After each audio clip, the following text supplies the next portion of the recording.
Hi folks, it's Wednesday afternoon, it's the 25th of March 2015. I'm gearing up to go to London this weekend. I've still got a few spaces left, especially on the Saturday, so if you're in London and on this Saturday and you want a reading from me, drop me a quick line, steve@stevejudd.com. Now, Pluto.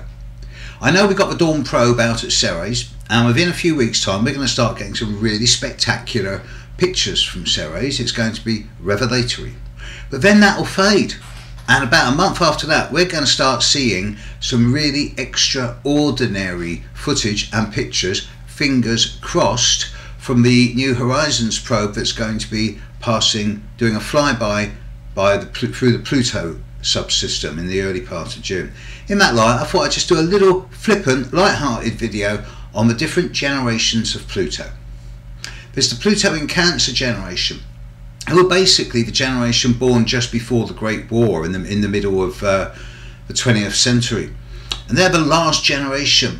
They're the death and rebirth generation as far as the nuclear family goes, brought up on mum's apple pie and the promises of a happy life if only they stayed together and went to church. They oversaw the end of the nuclear family, really.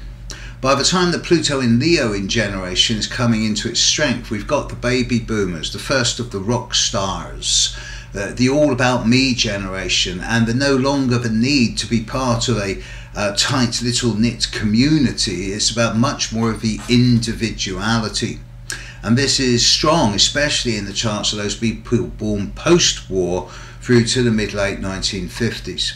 After this, of course, it's the Pluto in Virgo generation, born from the very early 1960s to the early mid-1970s.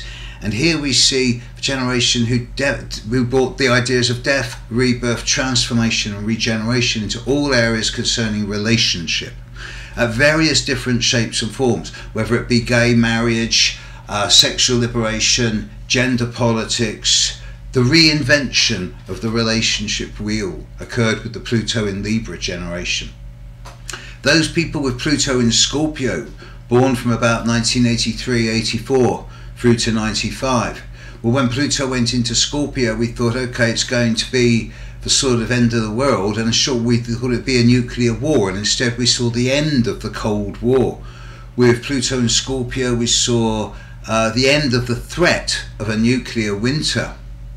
But we also saw a much more revolutionary attitude towards socialism, towards nuclear proliferation. We also saw the sexual revolution, particularly around things like HIV, and awareness of sexual issues worldwide, particularly contraception. It was also, this is a generation that's called the porn generation, in that to them porn over a period of years becomes so routine and normal that they outgrow it and it loses its validity. As with everything in its infancy, there's a glut and then it wears off. By the time we're into 95, Pluto's moving into Sagittarius through to about 2008. And on the one hand, it's the transformation of ideas around law and justice. And once this generation reaches their peer group in 10 to 15 years' time, we'll see them really looking at the laws of the world and seeing that they are outdated and outmoded for the world that we're rapidly evolving into. Pluto in Sagittarius generation is also a generation that's reinventing attitudes around religion, faith and belief, as evinced both by the downturn in conventional religion and the upturn in fundamentalism across the board. And that of course brings us to the Pluto in Capricorn generation from 2008 through to about 2022, 23, something like that. And this is the generation who, in their own due time, will transform the boundaries and structures of both the corporate and the political world in the future. If I live long enough to see this generation come to their peak, I will see the so-called New World Order in actually the most positive and favourable way. And then one day, there'll be the Pluto in Aquarius generation.